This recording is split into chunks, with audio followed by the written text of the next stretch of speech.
मनुष्य जन्म मुझे कब मिलेगा कि मैं परमात्मा का भजन करूंगा, ईश्वर का भजन करूंगा। लेकिन जिसे मानव का शरीर प्राप्त है, वह माथा किस लिए धुन रहा है?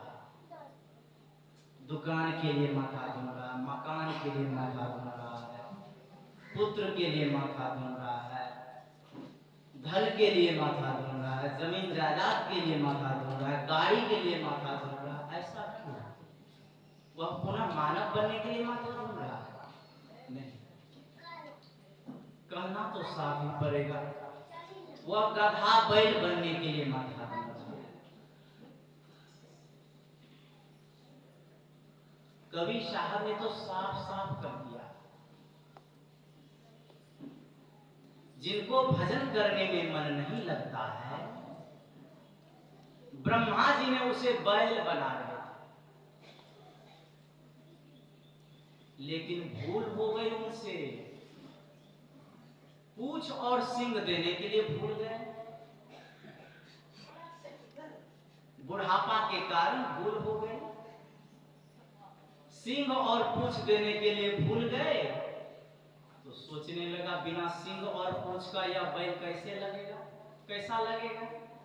सो नहीं, इसको पूंछ और सींग के बदले में मूछ और दाढ़ी दे देता, इसे मानव बना देता।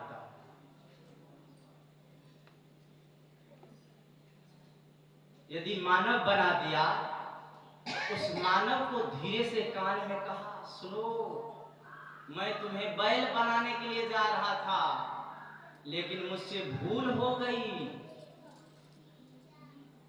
सींग और पूंछ देने के लिए भूल गया, तो सींग और पूंछ के बदले में दाढ़ी और मूछ दे दिया। तुम्हें मानव बना दिया हूं। यदि मानव बना दिया हूं तो मानव वाला कर्म करके भी दिखाना, नहीं तो अगली बार मुझसे भूल नहीं होगी। दाढ़ी और मूछ को खींच करके सींग और पूंछ फिट कर दूंगा। उसी दिन से प्लास्टिक सर्जरी प्रारंभ हो गया।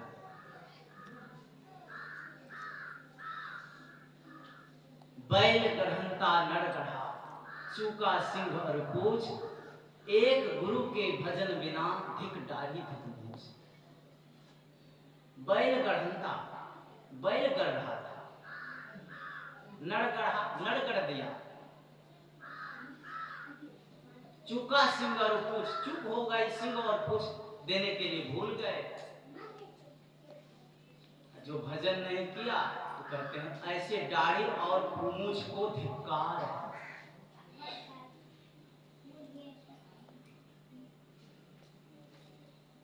इस बात को सुन करके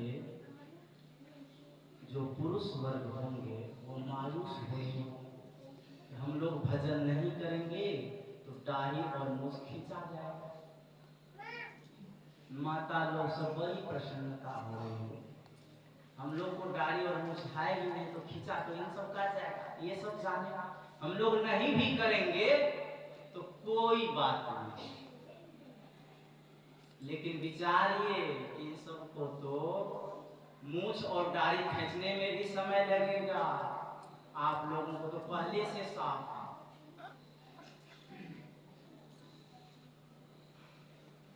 इसलिए जिस कारण से, जिस उद्देश्य से परमात्मा ने हम सबों को मानव का शरीर दिया है, इस शरीर की उपादेयता को जाने, इस शरीर के महत्व को जाने।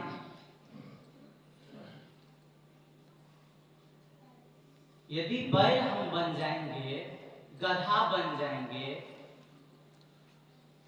तो भक्ति नहीं होगी हम सबसे। चार पांव से सिंह गुंग मुख, तब कैसे गुन गई हूं, भजन बिना बैल बिराने हो।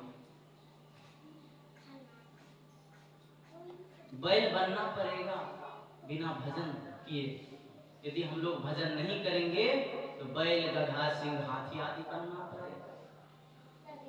एक तरह से मैं कह सकता हूं कि भजन नहीं करेंगे एक तरह से लाभ भी होगा।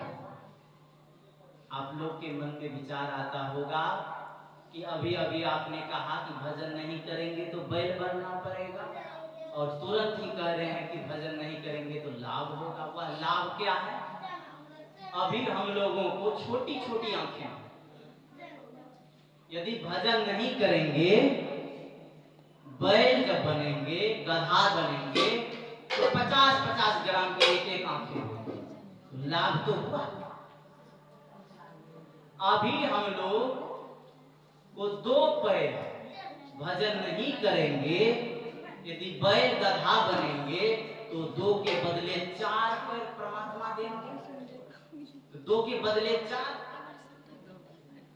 लाभ तो हुआ, फायदा ही हुआ, घाटा तो नहीं हुआ। यदि भजन नहीं करेंगे तो अभी जो हम लोग भूख लगती है तो किचन रूम जाते हैं, चावल बनाते हैं, दाल बनाते हैं, सब्जी बनाते हैं, रोटी बनाते हैं। यदि भजन नहीं करेंगे, बैल गधा बनेंगे तो बने बनाई भोजन दिया जाएगा, घास फूस, बनाने की कोई आवश्यकता नहीं। अभी हम लोगों को मच्छर मक्खी से बचने के लिए मशहरी का प्रयोग करते हैं, मच्छरदानी का प्रयोग करते हैं। यदि भजन नहीं करेंगे, बड़ी बड़ी पूछ दिया जाएगा, मच्छरदानी की कोई आवश्यकता नहीं, पूछ हिलाते रहिए, मच्छर मक्खी को भगाते रहिए। अभी हम लोग आत्मरक्षा करने के लिए घर में बंदूक, तीर, फाटे, भला, लाठी आदि रखनी पड़ती है। यदि भजन नहीं करेंगे तो आत्मरक्षा करने के लिए बंदूक, तीर, फट्टे की कोई आवश्यकता नहीं। परमात्मा 2-2 बंदूक खोपड़ी पर दे देंगे लड़ने के लिए, आत्मरक्षा के लिए, तो लाभ तो हुआ, हानि तो नहीं होगी। यदि इस चीज को हम लोग लाभ समझते हैं तो आज से भजन मत कीजिए, तिलांजलि दे दीजिए, भजन नहीं करना। नहीं, यदि इसको घाटा समझते हैं तो आज से तत्परता के साथ भजन में जुड़ जाइए। हमारे आराध्य गुरुदेव कहे हैं, सत्संग नित और ध्यान नित रहिए करत संलग्न हो, व्यभिचार चोरी नशा हिंसा झूठ।